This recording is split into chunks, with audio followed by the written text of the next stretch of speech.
What up, fishes? Welcome back to the channel. And although this fish looks like it's still jumping in alive, that's exactly the point of what I wanted to demonstrate. And today, I'm gonna show you how to prepare Japanese mackerel, AKA Aji, in a Tataki style. Stay tuned.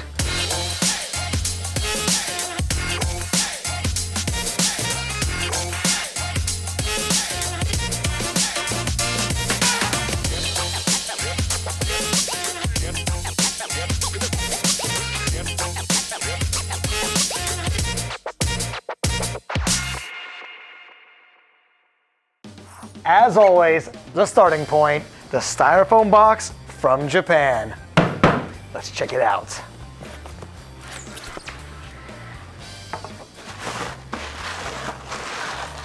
Oh yeah. Oh, we got some beauties. Oh yeah. So there it is. We have Aji horse mackerel. Absolutely beautiful. You can see it also doesn't slump over, so nice and firm. The eyes, beautiful.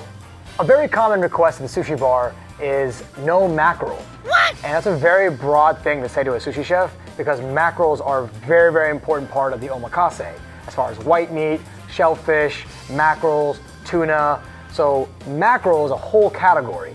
Aji is one of those several mackerels. The irony of the silverfish and the Ikari-mono family in Japan is it's actually very cheap. So the sardines, the Ajis, the Sabas, they're actually very cheap. And in America, they're double the price and nobody really wants them. So it's kind of a struggle for high-end sushi bars to really maintain Ikari-mono, AKA silverfish, but the integrity of the chef, usually they put it on the menu and they won't take no for an answer. So I'm here today to show you Aji horse mackerel, and I'm gonna do it in a very traditional way, which is going to be tataki, but not the tataki you see that's sliced and seared in a sports bar tuna tataki. I'm gonna do it where we place the flesh back onto the bone and we eat the entire thing raw with a little bit of garnish. So called Aji Tataki.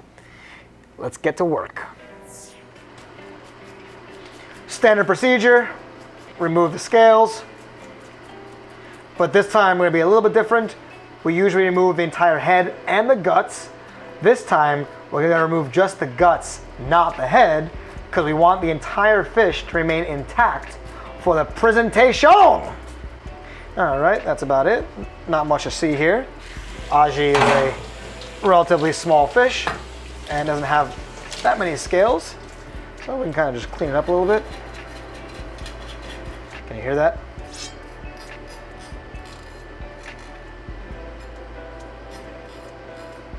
It's like super powerful scales. Okay, so then the only difference I'm gonna do is I'm not gonna remove the head. So I gotta remove the guts from the inside. So what we do is we kind of come in here and we wanna break the gills and we're gonna just, it's hard to see, but we're gonna pull the gills out. And there's a few tricks. You can put chopsticks in here and twist and twist and twist until the belly comes out. I'm just gonna do a small little incision right here. And I'm just gonna push all of the organs and stuff right in the belly.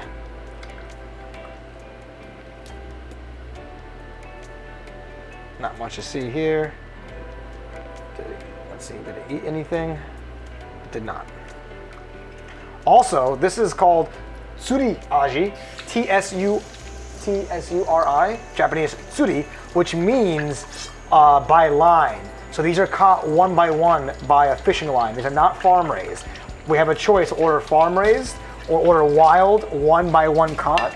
These are the wild one by one caught, and they're 10 times better as far as quality. I prefer these ones versus the farm raised. The farm raised are a lot smaller, the meat's not as good, and a little bit more fishier in my experience. So the line caught, farm wild Aji, that's the way you're gonna do it.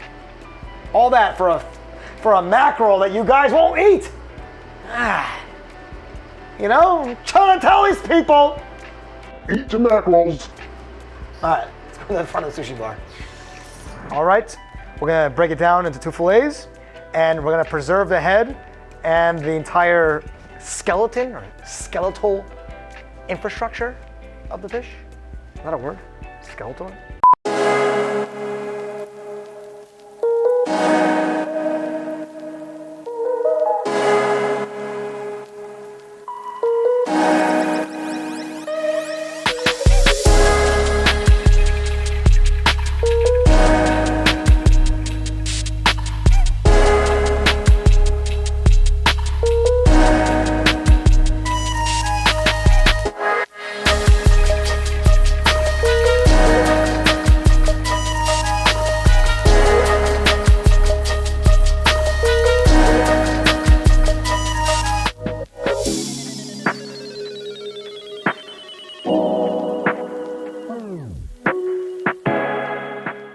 Also, you can see as I remove the fillet, there is no guts inside. We previously removed that, so the cutting board is semi-clean. Now let's do the other side.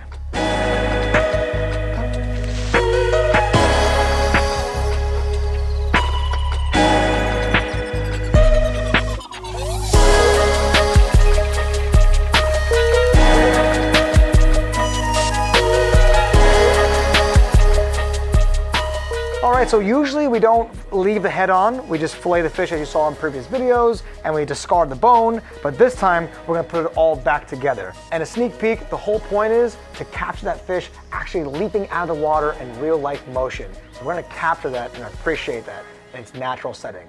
Let's get ready. All right, now we have 2 fillets ready to work with. We're gonna do a few steps. First one is remove that inner lining around the belly. Second step, remove the bones. Third step is salt. I can see a little bit of bone in there. You want to get right in there, but you want to preserve that meat and don't waste. So you want to go all the way down, save as much as you can. Beautiful. Get right into those bones, but you don't want to remove that whole belly piece. Nice, and you can see how I scoop upward almost. I got the bones out, you kind of scoop upwards, and it goes right through here, just like that. And I still have a lot of meat to work with. A little bit clean up here. Just like that. Nice and clean. Also beautiful. Great texture, great oil. And now we're gonna remove the bones. And to do that, we use the tweezers, but they're not any kind of tweezers. In Japanese, they're called hononuki. These things are amazing. They're indestructible. They last forever. I got mine at Korin. Same place, I got my knife and my cutting board. So check out Korin.com, super amazing. And hi to Sayori, Vincent, and Mitsuko. I see you guys, I miss you. Coming to New York next week. All right, here we go. See that bone? There's not too many bones in here. And like most fish, you can just run your finger down the line and it stops here. That's the last bone. So let's see what we got. We got 1, 2, 3, 4, 5, 6, 7, 8, 9. And as you progress, it gets smaller and smaller and smaller. 10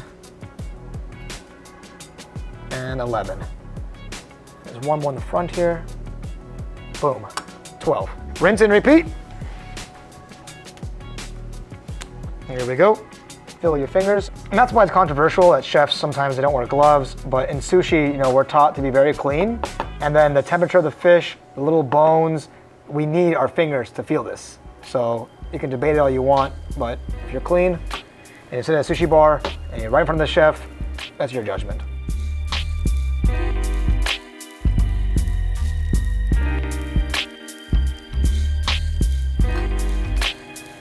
And also you want to pull the way it goes in. If I pull it this way, I'm gonna rip the meat and you're gonna be in big trouble. Okay, a little sushi bar magic. We want the fish to look like this, like its natural state, like it's leaping out of the water. While you're looking at me, look at the fish. Okay, so we're gonna try to get the fish to replicate its natural environment of jumping out of the water. So what we do is we just kind of have his skewers here and we just kind of, just like so. And that's about it, really. Simple. Okay, so now to garnish it, very straightforward. So daikon tsuma, very common sushi bars. You'll see it all the time. Give it some base, some volume. And then of course our favorite, Japanese shiso leaf, oba. Very delicious, fragrant, vibrant. Okay. And now I'm gonna place the flesh or the meat right back down on the fish, and that's gonna mimic actual being part of the fish. Sushi magic. Okay, we salted the filet about 10 minutes, extracted any excess moisture, salt more like an osmosis. Now, next thing we're gonna do is we're going to remove the skin. There's several ways to do it. You can use the backside of the knife, where you go like this, and you push and you peel it, or you can use one of these, the moribashi, the metal chopsticks. So I'll show you how that works.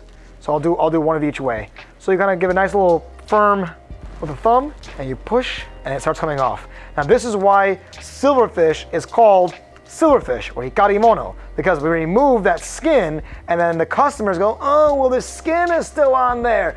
That's not the skin. Let's go, people. Learn your fish.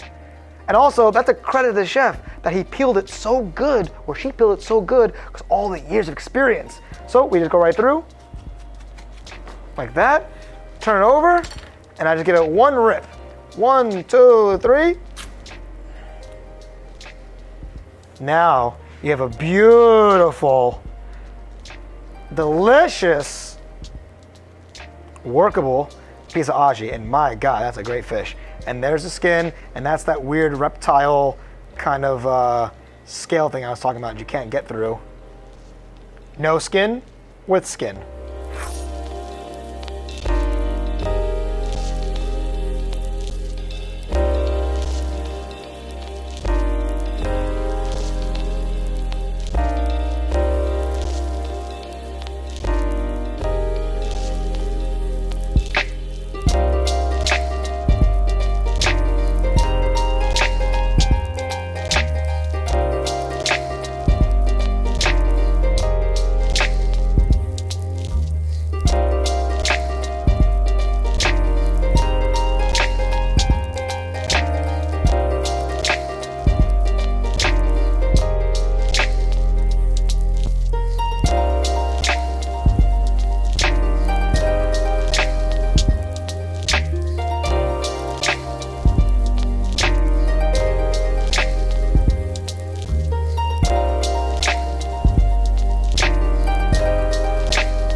All right, and this is kind of the finished product after the customer consumes it. All we do is we bring it back to the sushi bar, we cut the head off, and we're gonna fry the bone and make some fish chips.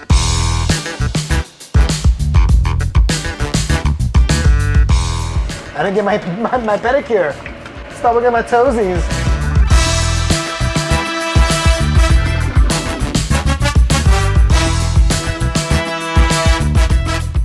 And voila! Beautiful, crispy little fish chip. All we do, we'll break it into a few pieces here. 3 lovely pieces. Kinda, there you go, a little bit of a balance there. Bada bing, bada boom. We put a little salt on the side and a little lemon.